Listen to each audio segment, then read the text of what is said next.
रातों रात दुनिया भर में चीजों की कीमतें 10 लाख गुना गिर गईं। अब आप माउंट फूजी को सिर्फ 1 युआन में और अमेरिका की वॉल स्ट्रीट को 2 युआन में खरीद सकते थे। लेकिन मेरे पास मेरा पैसा नहीं पहुंचा था और मुझे इस बारे में कुछ भी पता नहीं था। आज मैं एक ब्लाइंड डेट पर गया था जो मेरी माँ ने तय की थी। मैं सीधा मुद्दे पर आऊंगा। अगर तुम मुझसे शादी करना चाहते हो तो तुम्हारे पास कम से कम 100 स्क्वायर मीटर का घर, एक लग्जरी कार और 50 सेंट्स की दहेज होनी चाहिए। 50 सेंट्स? क्या तुम मजाक कर रहे हो? अगर तुम्हारी औकात नहीं है तो सीधा बोल दो, गरीब कहीं के। लड़की ने तंज कसते हुए कहा। क्या मैंने सही सुना ना? क्या तुम सच में 50 सेंट्स कह रही हो? हाँ, तुमने बिल्कुल सही सुना। दहेज 50 सेंट्स ही होगा। अगर तुम मुझसे शादी करना चाहते हो तो इसमें से 1 सेंट भी कम नहीं होगा। मुझे पता है कि यह रकम बड़ी है, लेकिन मेरे माँ बाप ने मुझे बड़ा करने में बहुत मेहनत की है। अरे बाप रे, क्या सच में 50 सेंट्स की दहेज? कहीं तुम कोई बहुत अमीर इंसान तो नहीं हो? शेनफोंग के मुंह से अचानक निकल गया। तुम क्या बकवास कर रहे हो? अगर तुम नहीं दे सकते तो कोई बात नहीं, चिंता मत करो। मैं तुम्हारा फायदा नहीं उठाऊंगी। मैं अपनी कॉफी के पैसे खुद दे दूंगी। और हाँ, अगर अगली बार तुम रोते हुए मेरे पास एक पूरे युआन की दहेज लेकर भी आओगे ना, तो भी मैं तुम्हें हाँ नहीं कहूंगी। शेनफोंग ने बस अपना सिर हिलाया और घर वापस जाने लगा ताकि वो अपनी महीने की 1 मिलियन कमाने वाली स्ट्रीमिंग की जॉब पर फोकस कर सके। तभी उसका फोन हल्का सा वाइब्रेट हुआ। हेलो, कौन बोल रहा है? नमस्ते, क्या मैं मिस्टर शेनचंग से बात कर रहा हूँ? हाँ, मैं बोल रहा हूँ। बताइए, मैं आपकी क्या मदद कर सकता हूँ?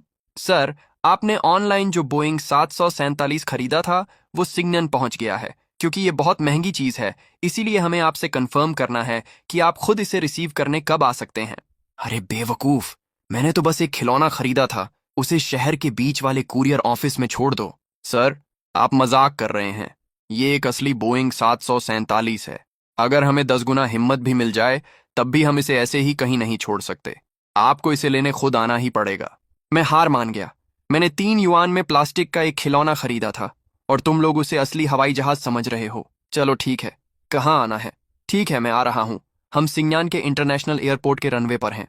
मैं आपको अपना नंबर मैसेज कर दूंगा। पैसे बचाने के लिए शेनफंग ने एयरपोर्ट जाने के लिए 2 बसें बदलीं।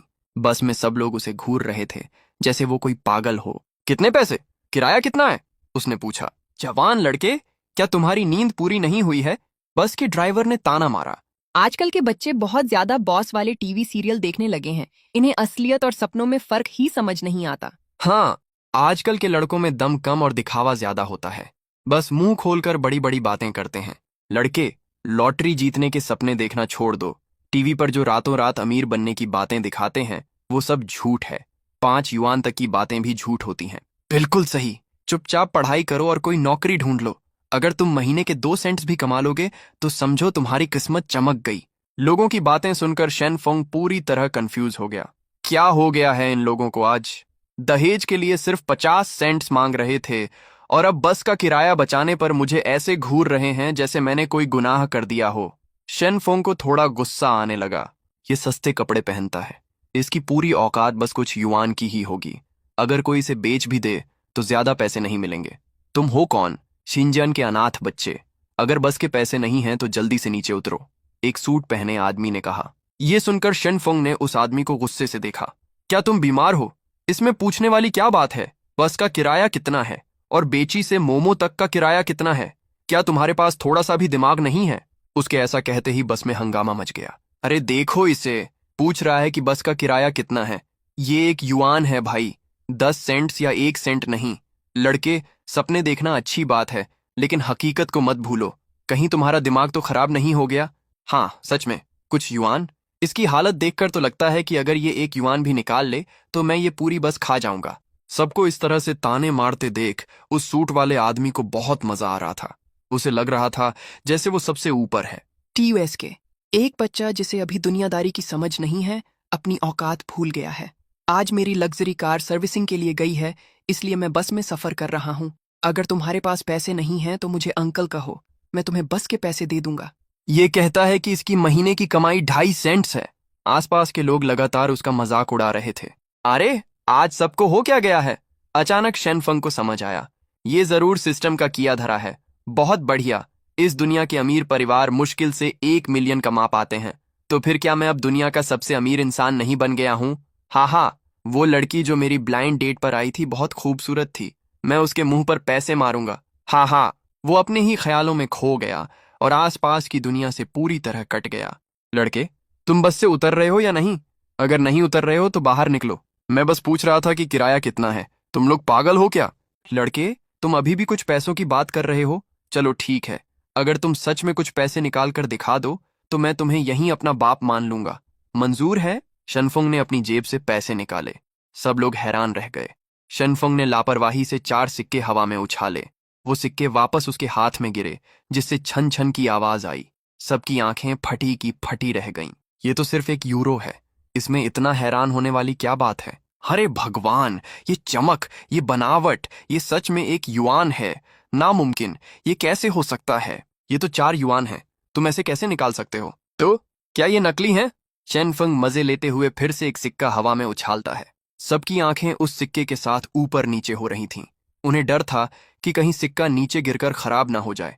वो बहुत टेंशन में थे। शेनफंग ने एक ही हाथ से सिक्का पकड़ लिया और उसे अपनी जेब में रख लिया। लोगों को ऐसा लगा जैसे किसी ने उनके शरीर से मांस नोच लिया हो। अरे रे, क्या बेवकूफ इंसान है। अगर ये नीचे गिर जाता और इस पर खरोंच आ जाती तो क्या होता? हाँ, और अगर ये गटर में गिर जाता तो? अगर मेरा ऐसा बेटा होता तो मैं उसका गला घोंट देता। तुम, क्या तुम्हारी इतनी औकात है? साफ दिख रहा है कि ये किसी बहुत अमीर बाप का बेटा है। भाई, क्या तुम मुझे एक्सकवेटर चलाना सिखा सकते बान लाके हो? मैं अपने कॉलेज की सबसे खूबसूरत लड़की हूँ। शेनफंग के 50 सेंट्स के लिए तो मैं अपनी तरफ से पैसे देकर भी उसके साथ रहने को तैयार हूँ। मैं तो अभी तक सिंगल हूँ। तुम सपने देख रही हो। साफ दिख रहा है कि तुम इसके लायक नहीं हो। तुम दोनों, किसने कहा था कि अगर ये सच हुआ तो वो इसे अपना बाप मानेगा? ये सुनते ही उस सूट वाले आदमी का चेहरा सफेद पड़ गया। वो घबरा गया। लेकिन जब उसकी नजर शेनफिंग की पैसों से भरी जेब पर पड़ी तो उसकी शर्म तुरंत लालच में बदल गई। रुको, अगर इसे सच में उम्र के फर्क से कोई ऐतराज नहीं है तो एक अमीर इंसान को अपना बाप मानने में मेरा ही फायदा है। इसकी शक्ल देखकर तो ये बहुत भोला लगता है। अगर मैं इसका बेटा बन गया तो शायद ये मुझ पर प्यार लुटाए। पापा, मेरा नाम गैंगजी है। आप मुझे गैंगर बुला सकते हैं। दूर हटो, कितने घिनौने हो तुम। इन पागल लोगों को देखकर शेनफंग को पक्का यकीन हो गया कि दुनिया में चीजों की कीमतें सच में बहुत कम हो गई हैं। मतलब, अब वो किसी देश से भी ज्यादा अमीर है। अगर सिलियू रुयान को पता चल गया कि मैं अमीर हो गया हूं तो वो तुरंत मेरे गले लग जाएगी। ओह हाँ, ये हवाई जहाज वाला खिलौना तो मेरे होने वाले साले का बर्थडे गिफ्ट है। इसे कुछ नहीं होना चाहिए। शेनफंग ने तुरंत एयरपोर्ट जाने के लिए एक टैक्सी ली। सिलियू रुयान कॉलेज के दिनों से ही शेनफंग की ड्रीम गर्ल थी। वो पिछले 3 साल से उसके पीछे पागल था और हर बार उसका साला ही उसकी मदद करता था। शेनफेंग हमेशा उस पर पैसे लुटाता था। थोड़ी देर बाद शेनफंग कार से उतरा और एयरपोर्ट के हॉल में गया। वो उस कस्टमर केयर वाले को कॉल करने ही वाला था जिससे उसकी पहले बात हुई थी कि तभी उसके फोन की घंटी बजी।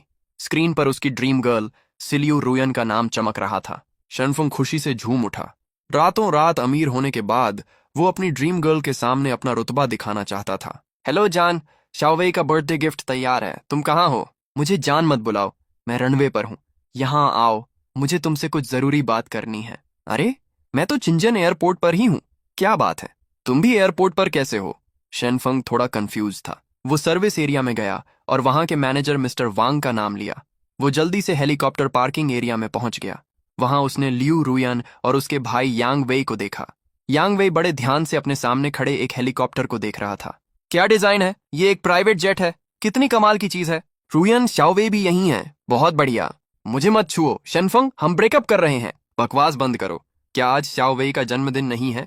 मैं तुम्हारे साथ कोई मजाक नहीं कर रही हूँ। तुम मेरे लायक नहीं हो, समझे? अरे जान, मजाक छोड़ो। मैं मजाक नहीं कर रही हूँ, हम अलग हो रहे हैं। शेनफुंग ने अपनी जेब में रखे 4 सिक्कों को कसकर पकड़ लिया। उसकी आंखों में गुस्सा साफ दिख रहा था। मुझे एक वजह बताओ, क्या मैंने तुम्हारे साथ कुछ बुरा किया है? अच्छा, मेरी बहन के साथ 3 साल से हो, लेकिन आज तक उसे एक लिपस्टिक तक लेकर नहीं दी। तुम्हें लगता है तुम मेरे जीजा बनने लायक हो? एक नंबर के लूजर। तभी यंग वई ने कहा। शेनफुंग को लगा जैसे किसी ने उसके दिल में सुइयां चुभा दी हों। उसे बहुत तेज गुस्सा आ रहा था। वई वई बिल्कुल सही कह रहा है। ये तुम्हारी बहन से शादी करने के लायक नहीं है। शेनफुंग ने आवाज की तरफ देखा। एक 30 साल का आदमी हेलीकॉप्टर से नीचे कूदा। उसने बहुत ही स्टाइल से लियू रुयान को अपनी बाहों में भर लिया। यंग वेई ने भी शेनफुंग को घूर कर देखा। जीजा जी, आप आखिरकार आ ही गए। तुम कौन हो? मैं इस एयरलाइन कंपनी का डायरेक्टर हूँ और इसका नया बॉयफ्रेंड भी। ये हवाई जहाज देख रहे हो, ये मेरा है। वेई वेई, आज तुम्हारे जीजा जी बहुत खुश हैं। ये लो, तुम्हारे लिए एक लाल लिफाफा। ये फूल भी ले लो, शर्माओ मत। ओह माय गॉड, एक पूरा सेंट। थैंक यू जीजा जी, आप बहुत अच्छे हैं, बहुत अमीर हैं। देख लिया तुमने, जीजा जी का एक इशारा और एक सेंट मिल गया। तुम अपनी पूरी जिंदगी में इतना नहीं कमा पाओगे। इस वक्त शेनफोंग को उन पर बहुत तरस आ रहा था। एक सेंट पाकर ही ये लोग कितने खुश हैं। अगर मैं अपनी जेब से 4 युआन निकालकर इनके मुंह पर मार दूं तो ये खुशी के मारे ही मर जाएंगे। बच्चे, अगर तुम में थोड़ी भी अक्ल है तो यहां से चले जाओ, वरना मैं सिक्योरिटी को बुलाकर तुम्हें बाहर फेंकवा दूंगा। जल्दी निकलो, अपना टाइम बर्बाद मत करो। तुम्हारी वजह से मेरी बहन को अपने प्राइवेट जेट में बैठने में देरी हो रही है। इन जोकरों को देखकर शेनफोंग की आंखों में खून उतर आया। उसकी आवाज बहुत भारी थी। ठीक है, बस ये उम्मीद करता हूं कि तुम लोगों को अपने किए पर पछतावा ना हो। रुयान, श्यांगबे, तुम दोनों बहुत बड़े धोखेबाज हो। तुम्हें पछताना पड़ेगा। जब तुम्हें किसी चीज की जरूरत पड़े तो मेरे पास भीख मांगने मत आना। तुम्हारे पास भीख मांगने आई? तुम जैसे लूजर के पास? अपने कान खोलकर सुन लो, मेरे नाम पर एक पूरा युआन है और ये रॉबिन्सन R44 हेलीकॉप्टर पूरे 3 युआन का है। मेरे पैर का एक बाल भी तुम्हारी पूरी औकात से बड़ा है। तुम मेरा मुकाबला कैसे करोगे? दीजीबोदा ने लियू रुयान के गाल खींचते हुए कहा। तुम मुस्कुरा क्यों रहे हो? क्या तुम्हारे पास दिल नहीं है? 3 युआन? मेरी जेब में रखे 4 सिक्कों से तो मैं पूरा एयरपोर्ट खरीद सकता हूँ, है ना? ये सब शोर शराबा कैसा है? क्या तुम लोगों को नहीं पता कि एक बहुत बड़े VIP आने वाले हैं? ये सुनकर सबने उस रास्ते की तरफ देखा। एक आदमी जो सूट पहने था और काले चश्मे लगाए हुए था, उनकी तरफ आ रहा था। उसे देखकर लियू रुयान ने मुंह बनाया। आप कौन हैं? क्या आप मेरा मजाक उड़ा रहे हैं? इससे पहले कि वो अपनी बात पूरी कर पाती, दीजीबोदा ने तुरंत उसका मुंह बंद कर दिया। वो घबराते हुए उस आदमी की तरफ देखने लगा। डायरेक्टर शेन, आप यहाँ क्या कर रहे हैं? ये मेरा एक दोस्त है, मैं इसे अभी यहाँ से ले जाता हूँ, तुरंत। दीजीबोदा, जो अभी तक इतनी अकड़ दिखा रहा था, अब एक नौकर की तरह बर्ताव कर रहा था। लियू रुयान के चेहरे के हाव भाव बदल गए। बस एक लाइन और हमें दुम दबाकर भागना पड़ रहा है। इस आदमी का क्या रुतबा है? यहां तक कि दीजीबोदा, जो साल का 1 मिलियन कमाता है, वो भी इससे इतना डर रहा है। तो इस आदमी की कुल संपत्ति कितनी होगी? 50 मिलियन या 100 मिलियन? अगर मैं इसे फंसा लूं तो क्या मुझे फिर दीजीबोदा के नखरे सहने पड़ेंगे? एक ही पल में लियू रुयान की नजरों में दीजीबोदा की कोई इज्जत नहीं रही। वैसे ये VIP इंसान कौन है जिसके बारे में ये आदमी बात कर रहा है? वो कौन हो सकता है जिसे लेने के लिए इतना पावरफुल आदमी खुद आया है? जब दीजीबोदा चुपचाप लियू रुयान को वहां से ले जाने लगा तो शेनफंग ने डायरेक्टर चेंग को थोड़ा कंफ्यूज होकर देखा। डायरेक्टर शेन, आपकी आवाज से ऐसा लग रहा है जैसे हम पहले भी मिल चुके हैं। जैसे ही उसने ये कहा, वहां सन्नाटा छा गया। दीजीबोदा बुरी तरह डर गया और उसने तुरंत शेनफंग को कसकर पकड़ लिया। इस आदमी की आवाज मुझे कुछ जानी पहचानी लग रही है। तुमने ये सब कहाँ सुना है? तुम क्या बकवास कर रहे हो? डायरेक्टर शेन का तुम जैसे आम आदमी से क्या लेना देना हो सकता है? चेंग शुआंग, बकवास बंद करो। अगर तुम्हें कुछ कहना है तो बाहर चलो और बात करते हैं। चेंग शुआंग ने शांति से उन्हें देखा। उसका अंदाज बहुत ही रिलैक्स था। क्या तुम्हें डर है कि मैं कोई राज खोल दूंगा? जैसे ही उसने ये कहा, दीजीबोदा का चेहरा उतर गया। आखिर समाज में उसकी भी एक इज्जत थी। ठीक है, तुम बस इस मौके का फायदा उठाकर पैसे ऐंठना चाहते हो ना? मैं तैयार हूं। जब हम बाहर चलेंगे तो मैं तुम्हें 50 सेंट्स दूंगा। ये कहकर दीजीबोदा ने चंग शुआंग को वहां से ले जाने की कोशिश की, लेकिन उसने देखा कि चंग शुआंग अपनी जगह से टस से मस नहीं हुआ। 1 सेंट? मैं तुम्हें भीख में 1 सेंट दे रहा हूं। ये मेरी आधे महीने की सैलरी है, ज्यादा लालच मत करो। जैसे ही दीजीबोदा सिक्योरिटी को बुलाने वाला था, चंग शुआंग को अचानक कुछ एहसास हुआ। फिर उसने बड़ी बड़ी आंखों से चंग फंग को देखा। उसकी सांसें तेज हो गईं। ये वही है। क्या ये आवाज उसी की नहीं है जिस आदमी ने आज सुबह फोन उठाया था? इसका मतलब ये... चंग शुआंग ने एक गहरी सांस ली और खुद को शांत किया। मुझे छोड़ो, चंग शुआंग ने चिल्लाकर कहा। दीजीबोदा तुरंत डर गया। चंग फंग को अपने पास आते देख दीजीबोदा थोड़ा घबरा गया। प्रेसिडेंट शेन, ये लड़का... चंग शुआंग ने दीजीबोदा को पूरी तरह इग्नोर कर दिया। एक साथ 3 सीढ़ियां चढ़ते हुए वो तेजी से चंग फंग के पास पहुंचा और 90 डिग्री झुककर उसे प्रणाम किया। क्या मैं जान सकता हूं, क्या आप ही मिस्टर शन फंग हैं? उस वक्त पूरे हॉल में सन्नाटा छा गया। सुयन और यांगवे का मुंह खुला का खुला रह गया, जैसे उन्होंने कोई एलियन देख लिया हो। हाँ, मैं ही हूं। आप कौन हैं? मुझे याद आया, आप वही डिलीवरी वाले हैं जिसने आज सुबह मुझे कॉल किया था, है ना? चुप रहो, क्या तुम्हें मरना है? ये चिन एंग ग्रुप के क्राउन प्रिंस हैं, जनरल मैनेजर शन। क्या एक डिलीवरी बॉय? क्राउन प्रिंस खुद पैकेज डिलीवर कर रहे हैं? क्या सर्विस सेक्टर में आजकल इतना ज्यादा कंपटीशन हो गया है? डायरेक्टर शेन, आपको पक्का कोई गलतफहमी हुई है। ये तो बस एक गरीब लड़का है। ये मेरे साथ है। ये तो मेरे लिए एक लिपस्टिक भी नहीं खरीद सकता। ये आपका VIP कैसे हो सकता है? हाँ, इसे जल्दी से बाहर निकालो। कहीं ऐसा ना हो कि डायरेक्टर शेन की नजर इस पर पड़ जाए। इसे कौन हाथ लगाने की हिम्मत करेगा? ये डायरेक्टर शेन है। शेन शुआंग जोर से चिल्लाया। भाई बहन ये सुनकर हैरान रह गए। अपनी आंखें खोलकर देखो, ये बोइंग 747 जो अभी अभी लैंड हुआ है, इसे पूरी तरह से डायरेक्टर शेन फंग ने खरीदा है। सबने उसकी उंगली की दिशा में देखा। वो विशाल हवाई जहाज धूप में चांदी की तरह चमक रहा था। उसके बगल में खड़ा हेलीकॉप्टर किसी खिलौने जैसा लग रहा था। बोइंग 747, ये तो एक बहुत महंगी मशीन है जिसकी कीमत 3,000 युआन है। 3,000 युआन? अगर तुम्हें बेच भी दिया जाए तब भी तुम 7 सेंट के नहीं बिकोगे। ये इसे कैसे खरीद सकता है? जब सब लोग इस झटके से उभरने की कोशिश कर रहे थे, तभी हीरो ने कंफ्यूज होकर अपना सिर खुजलाया। रुको बड़े भाई, आपको कोई गलतफहमी हुई है ना?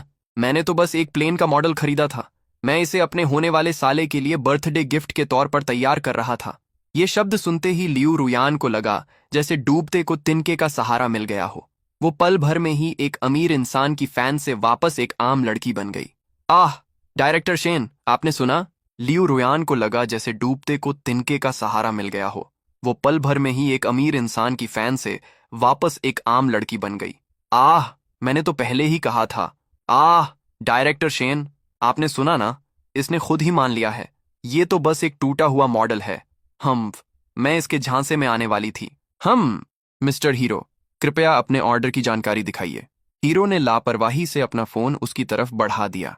उस कस्टमर सर्विस वाले ने एक नजर देखी और उसकी आंखें फटी की फटी रह गईं।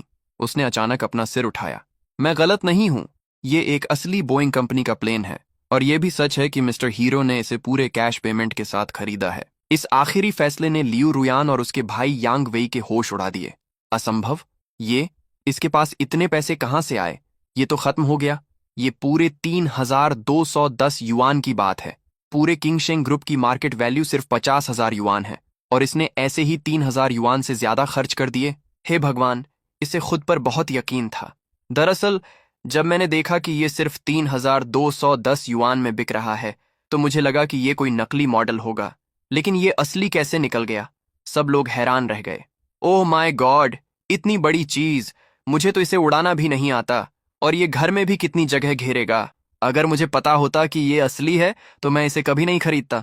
खिलौना ही ज्यादा अच्छा था। ये सुनो जरा, क्या कोई इंसान ऐसी बात कर सकता है? चिबोदा को तो ऐसा लग रहा था जैसे वो मर ही जाए। ये शिकायत कर रहा है कि एक असली हवाई जहाज जगह घेर रहा है। इनके दिमाग का तार कहाँ से जुड़ा है? इस धोखेबाज लियू रुयन ने तो मुझे मरवा ही दिया। जिबोदा ने लियू रुयन को गुस्से से देखा। उसका मन कर रहा था कि वो उसका वहीं गला घोंट दे। लियू रुयन तो जैसे होश खो बैठी थी। ये सब झूठ है, मैं इस पर विश्वास नहीं कर सकती। नहीं मिस्टर शेनफंग, आप बहुत मजाकिया हैं। सारी फॉर्मेलिटीज पूरी हो गई हैं। अगर आप चाहें तो इसे ले जाने के लिए अंदर जा सकते हैं। रहने दो, मुझे आलस आ रहा है। ये तो बस कुछ 1,000 युआन का खिलौना है। इसे चेक करने की क्या जरूरत है? शेनफुंग की बात सुनकर सब हक्के बक्के रह गए। कुछ 1,000 युआन का खिलौना? ये एक बोइंग 747 है भाई। मैंने बहुत से घमंडी लोग देखे हैं, लेकिन ऐसा कभी नहीं देखा। ये तो सच में मोतियों को सुअरों के सामने डालने वाली बात हो गई। तभी एक खूबसूरत लड़की जो फॉर्मल सूट पहने हुए थी, हांफते हुए दौड़ कर आई। डायरेक्टर शेन, ये रहा वो ट्रांसफर एग्रीमेंट जो आपने मांगा था। मिस्टर शेन, अगर आपको सब सही लगे तो कृपया नीचे साइन कर दीजिए। ये बोइंग 747 आपका हो जाएगा। शनफुंग ने उस एग्रीमेंट पर एक नजर डाली और जल्दी से अपना नाम लिख दिया। चलो ठीक है, इसे वापस भेजना बहुत मुश्किल काम होगा। मैं इसे मजबूरी में ही रख रहा हूं। अगर मैं इसे वापस भेजूंगा तो मुझे पता है कि कितना झंझट होगा। बधाई हो मिस्टर शेन, ये बोइंग 747 अब ऑफिशियली आपका है। शनफुंग की बातें सुनकर लियू रुयान, जो अभी तक सदमे में थी, फाइनली होश में आई। नामुमकिन, झूठे! शनफुंग, तुम बहुत बड़े झूठे हो। ये जरूर तुम्हारी ही कोई चाल होगी, है ना? तुम मुझे बेवकूफ बनाने की कोशिश कर रहे हो ताकि मैं पछताऊं, है ना? जीबोदा, ये आदमी तुम्हारी कंपनी का जनरल मैनेजर नहीं है ना? तुमने झूठ बोला था ना? लियू रुयन तो जैसे पागल ही हो गई थी। उसने जिबोदा का कॉलर पकड़ लिया और उसे जोर जोर से हिलाने लगी। साफ दिख रहा था कि वो इस सच को बर्दाश्त नहीं कर पा रही थी। क्यों? मेरे जाने के बाद तुम कोई और इंसान कैसे बन गए? तुमने सीधा 3,000 युआन का एक हवाई जहाज खरीद लिया। इतना पैसा तो किसी आम इंसान की पूरी जिंदगी आराम से गुजारने के लिए काफी है। जिस तरह से तुमने इसे इतनी आसानी से खरीदा है, तुम्हारे पास तो और भी बहुत पैसे होंगे। तुमने कहा था कि मैं अभी भी तुम्हारी गर्लफ्रेंड हूं। तुम मुझे एक लग्जरी कार दिलाते, मुझे घुमाने ले जाते और मुझे महंगे ब्रांड्स की चीजें खरीद कर देते। मैं इस बात को नहीं मान सकती। लियू रुयन की इस हरकत से सबका ध्यान उसकी तरफ चला गया। जिबोदा का चेहरा डर से सफेद पड़ गया। उसे तो अभी भी ये उम्मीद थी कि शेनफंग उसे भूल जाएगा, लेकिन लियू रुयन के इस ड्रामे से सब फिर से उसे देखने लगे थे। अब तो शेनफंग के लिए भी उसे इग्नोर करना मुश्किल था। पागल औरत, दूर हटो, यहां अपना ड्रामा बंद करो। लियू रुयन को पागलपन करते देख जिबोदा ने जोरदार थप्पड़ उसके मुंह पर जड़ दिया। थप्पड़ की आवाज बहुत तेज थी। लियू रुयन के चेहरे पर एक लाल निशान छप गया। आह, तुमने मुझे मारा? होश में आते ही लियू रुयन ने जिबोदा को हैरानी से देखा, लेकिन जिबोदा का उसे शांत करने का कोई इरादा नहीं था। उसने उसे गुस्से से देखा। चुप रहो, अगर तुमने एक और शब्द कहा तो मैं तुम्हें दुनिया में पैदा होने पर पछताने पर मजबूर कर दूंगा। फिर जिबोदा ने अपने कपड़े ठीक किए और आसपास के लोगों को शर्मिंदगी से देखा। माफ कीजिएगा, ये अचानक पागल हो गई। मुझे डर था कि कहीं ये आपको चोट न पहुंचा दे। पहले इन दोनों को बाहर निकाल फेंकते हैं। उसने एक लेडी सिक्योरिटी गार्ड पर चिल्लाते हुए कहा। नहीं नहीं, हम ऐसा नहीं कर सकते। ये सच है शेनफंग, वो इतना अमीर है। उसने बोइंग 747 खरीदा है। वो पक्का हमें यहां से बाहर नहीं निकलने देगा, है ना? बस हमें उससे विनती करनी है। हम यहां रुक सकते हैं, हम यहां रुक सकते हैं। हम उस बोइंग 747 के कॉकपिट में भी जा सकते हैं। शायद हम उससे फिर से करीब आ सकें। हम उस हवाई जहाज को शादी के तोहफे के रूप में भी मांग सकते हैं। ये सब सोचकर यांग वे में अचानक जान आ गई और वो भागकर शेनफंग के पास पहुंचा। शेन भैया, ये लोग मुझे और मेरी बहन को बाहर निकालना चाहते हैं। प्लीज हमारे लिए कुछ कीजिए। बोलते बोलते वो शेनफंग का हाथ हिला रहा था। उसकी जोर लगाने की वजह से शेनफंग का हाथ, जो उसकी जेब में था, बाहर आ गया और उसी के साथ 4 सिक्के भी जमीन पर गिर गए। सब लोग एकदम सन्न रह गए, जैसे वक्त वहीं रुक गया हो। सबकी नजरें जमीन पर गिरी उन 4 चमकती हुई सिक्कों पर टिकी थीं। सब हैरान थे। ये चमक, ये सच में एक युआन के सिक्के हैं। अरे भगवान, पूरे 4 युआन! ये इतने पैसे अपनी जेब में लेकर घूम रहा है। इसके पास तो खजाना है। शेन फंग तो साक्षात कुबेर है। यंगवे उन सिक्कों को लालच भरी नजरों से घूर रहा था। पैसा, ये सच में पैसा है। बिल्कुल वैसे ही एक युआन के सिक्के जैसे हम टीवी में देखते हैं। जीजा जी, अगर आप हमारी मदद करेंगे तो मैं अपनी बहन को आपको वापस मना लेने के लिए कहूंगा। सच में जीजा जी, आइए जल्दी से मेरी बहन से माफी मांग लीजिए। ये पूरे 4 युआन हैं। क्या करें, क्योंकि आप मेरी बहन से प्यार करते हैं। अगर आप ये 4 युआन दहेज में दे दें तो मैं आप दोनों को फिर से साथ रहने की इजाजत दे दूंगा। तो क्या ये अच्छा सौदा नहीं है? दीदी, जल्दी करो, 4 युआन की दहेज। लियू रुयन आखिरकार अपने सदमे से बाहर आ गई। उसने अपने बाल ठीक किए। वो भागती हुई शेनफंग के पास आई। हम शेन बेबी, क्या लोगों को पता है कि उनसे गलती हो गई है? चलो फिर से साथ आ जाते हैं। ये सब इस कमीने जिबोदा की वजह से हुआ है। इसी ने मुझे धोखा दिया। सच कहूं तो मेरे दिल में हमेशा सिर्फ तुम ही थे। चलो पैचअप कर लेते हैं। आज रात मैं तुम्हारे साथ घर चलूंगी। हाँ शेन भैया, मेरी बहन को अपनी गलती का एहसास हो गया है। इस आदमी ने हम दोनों को बेवकूफ बनाया। अब हमें अपनी गलती समझ आ गई है। चलो फिर से सब पहले जैसा कर लेते हैं। इन दोनों धोखेबाजों की नौटंकी देखकर शेनफंग एक कदम पीछे हट गया।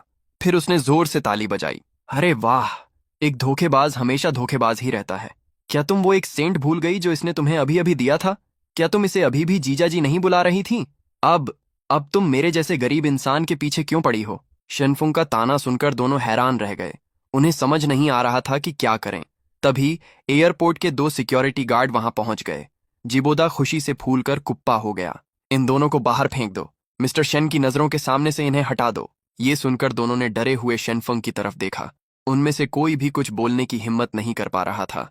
जिबोदा का गुस्सा बढ़ता जा रहा था। तुम लोग किसका इंतजार कर रहे शास्त्र हैं? जल्दी से इन्हें बाहर फेंको। क्या तुम्हें मेरी बात समझ नहीं आ रही? सिक्योरिटी गार्ड्स ने एक दूसरे को देखा और फिर उन्होंने लियू रुयान और उसके भाई को बाहर ले जाने का फैसला किया। मैं नहीं जा सकती। मैं बड़ी मुश्किल से यहां तक पहुंची हूं। मैंने तो अभी तक हेलीकॉप्टर की सैर भी नहीं की है। मैंने तो बोइंग 747 का कॉकपिट भी नहीं देखा है। यांग वेई लगातार पीछे हट रही थी। फिर वो भागकर हेलीकॉप्टर की तरफ गई, लेकिन वो उन ट्रेन सिक्योरिटी गार्ड्स के सामने टिक नहीं पाई। लियू रुयान पूरी तरह से टूट गई और जमीन पर गिर पड़ी। 2 सिक्योरिटी गार्ड्स उसे जबरदस्ती खींचते हुए शेनफंग के पास से ले गए। जिबोदा अभी भी अपनी जीत का जश्न मना ही रहा था कि तभी एक आवाज गूंजी, रुको। जिबोदा का दिल धक से रह गया। उसने धीरे से मुड़कर चंग शुआंग की तरफ देखा।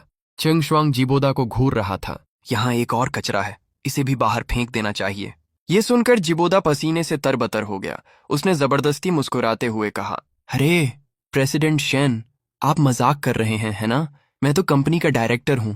आपका क्या मतलब है? जहां तक मुझे पता है, डायरेक्टर चिन, आप शादीशुदा हैं, है ना? आप कंपनी की इज्जत खराब कर रहे हैं। अब से आपको निकाला जाता है। हाँ, मैं शादीशुदा हूं, लेकिन डायरेक्टर चंग, वो और मैं, बस बहुत हो गया। हमारी एयरलाइन कंपनी बहुत छोटी है। आपके जैसे महान इंसान के लिए यहाँ कोई जगह नहीं है। चलो बाहर निकलो। जिबोदा का चेहरा एकदम से सफेद पड़ गया। चंग शुआंग की इन बातों का सीधा सा मतलब था कि उसकी नौकरी जा चुकी है। उसने बिना कुछ सोचे समझे घुटने टेक दिए। डायरेक्टर चंग, मुझे पता है कि मुझसे गलती हुई है। प्लीज मुझे एक मौका और दे दीजिए। जब उसने देखा कि चंग शुआंग को कोई फर्क नहीं पड़ रहा है, तो जिबोदा ने चंग फंग की तरफ देखा। मिस्टर चेंग, मुझे सच में नहीं पता था कि ये आपका बॉयफ्रेंड है। अगर मुझे पता होता तो चाहे मेरी जान ही क्यों ना चली जाती, मैं आपकी गर्लफ्रेंड को हाथ भी नहीं लगाता। जीबोदा लगातार गिड़गिड़ाता रहा। चंग शुआंग ने चंगफंग की आंखों में गुस्सा देखा। उसने तुरंत हाथ से इशारा किया, इसे घसीटते हुए बाहर ले जाओ और फेंक दो। जिबोदा को सुअर की तरह चिल्लाते हुए बाहर घसीट लिया गया।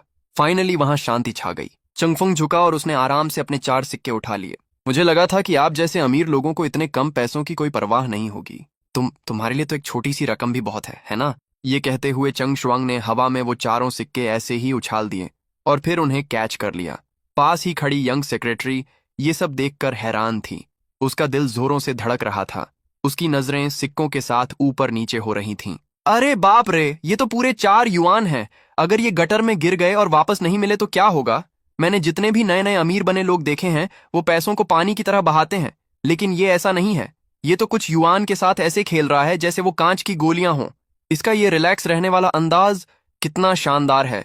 क्या ये असली अमीरों वाला एटीट्यूड है? सिंपल और बहुत ही क्लासी, बिल्कुल किसी रॉयल फैमिली के इंसान जैसा। चंग शुआंग भी थोड़ा नर्वस दिख रहा था, लेकिन के जोंगी उस कैजुअल सूट वाली औरत जैसी नहीं थी। उसने बस चंग फंग को घूर कर देखा। गूंगा कहीं का, अभी अभी इसने 3210 युआन का एक हवाई जहाज बिना पलक झपकाए खरीद लिया, और अब ये 4 युआन के लिए कंजूसी कर रहा है। ये सुनकर कैजुअल सूट वाली सेक्रेटरी सन्न रह गई। क्योंकि वो शुरू से वहां नहीं थी, इसलिए उसे नहीं पता था कि चंग फंग ने एक हवाई जहाज खरीदा है। उसे तो लग रहा था कि सिक्के उछालना ही सबसे बड़ा अमीर होने का दिखावा है। कौन सोच सकता था कि इसने इससे भी बड़ा काम किया है, एक खिलौना खरीदना जो बाद में असली हवाई जहाज निकल जाए। क्या अमीर लोगों का टेस्ट ऐसा ही अजीब होता है? तभी चंग फंग ने अपना सिर हिलाया। उसके चेहरे पर एक हल्की सी मुस्कान थी। ठीक है, मजाक उड़ाना बंद करो। आज के लिए शुक्रिया। तुमने मेरा गुस्सा शांत करने में बहुत मदद की। बिना किसी मतलब के तो कोई किसी के पास नहीं आता। यंग मास्टर चेंग इतने अच्छे बन रहे हैं तो जरूर इन्हें मुझसे कोई काम होगा। सच बताओ। अरे ये तो बहुत साफ दिख रहा है, बहुत ही साफ। खैर, पहले खाना खाते हैं, खाते खाते बात करेंगे। कार में दोनों बैठकर चल दिए। सीन बदलता है, एक महंगे कैफे में। ठीक है, अब तुम बोल सकते हो, है ना? तुम इस बोइंग 747 का क्या करने वाले हो? अरे यार, मैं क्या कर सकता हूँ? इसे वहीं छोड़ दूंगा। मुझे इसे उड़ाना तो आता नहीं है, बस एक बहुत बड़े खिलौने की तरह पड़ा रहेगा। एयरपोर्ट पर ही ठीक है। एक बहुत बड़ा खिलौना, 3210 युआन का हवाई जहाज, बस हेलीकॉप्टर के उतरने की जगह की तरह इस्तेमाल होगा। इस टॉपिक पर तो बात ही नहीं हो सकती। मेरा मतलब है, क्योंकि तुम इसका इस्तेमाल नहीं कर रहे हो, तो तुम इसे किसी को किराए पर क्यों नहीं दे देते? हम कीमत तय कर सकते हैं। किराए पर? क्या तुम्हारी इतनी बड़ी एयरलाइन कंपनी के पास हवाई जहाजों की कमी है? हाँ, सच में बहुत कमी है। किंग गैंग के पास 20 हवाई जहाज हैं, लेकिन ये सब सिर्फ दिखावे के लिए हैं।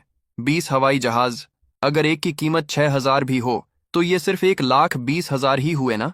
क्या तुम इतनी सी रकम भी नहीं दे सकते? 1,20,000 को इतनी सी रकम कहना शेन फंग को ऐसा लगा जैसे किसी ने उसे पत्थर मारा हो। उसके मुंह से कॉफी निकलते निकलते बची। भाई, तुम्हें क्या लगता है, क्या हर कोई हवाई जहाज है? क्या तुम इतनी सी रकम भी नहीं दे सकते? और क्या तुम बिना सोचे समझे पैसे खर्च करते हो? दुनिया की सबसे अच्छी एयरलाइन कंपनियां भी कैश देकर हवाई जहाज नहीं खरीद सकती। ज्यादातर कंपनियां इन्हें बैंकों से लीज पर लेती हैं। हवाई जहाज बहुत महंगे होते हैं। हम पूरे साल कड़ी मेहनत करते हैं, और हमारा सारा प्रॉफिट मिलकर भी एक हवाई जहाज का पंख खरीदने के लिए काफी नहीं होता। मजाक कर रहे हो क्या? तुम एक एयरलाइन कंपनी चलाते हो और तुम इतने गरीब हो? तुम्हारे पास कुछ हजार युआन का हवाई जहाज खरीदने के भी पैसे नहीं हैं? तो फिर तुम बिजनेस ही क्यों कर रहे हो? इससे अच्छा तो घर जाओ और खेती करो। शनफुंग ने अपना सीना पकड़ लिया। उसे लग रहा था जैसे उसे हार्ट अटैक आ जाएगा।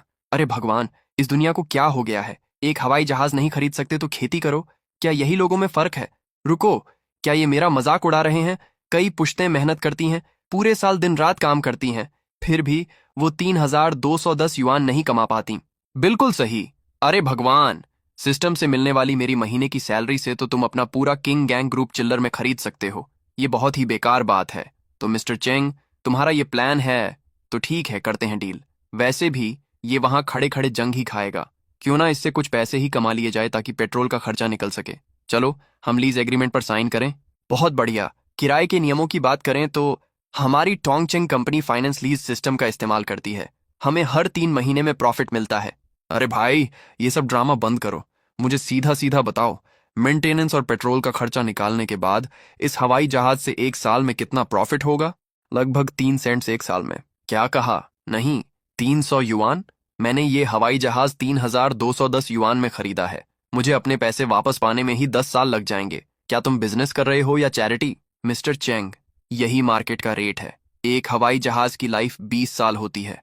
पहले 10 साल तो सिर्फ लागत वसूलने में ही लग जाते हैं, बाकी के 10 साल में जो मिलता है वो शुद्ध मुनाफा होता है।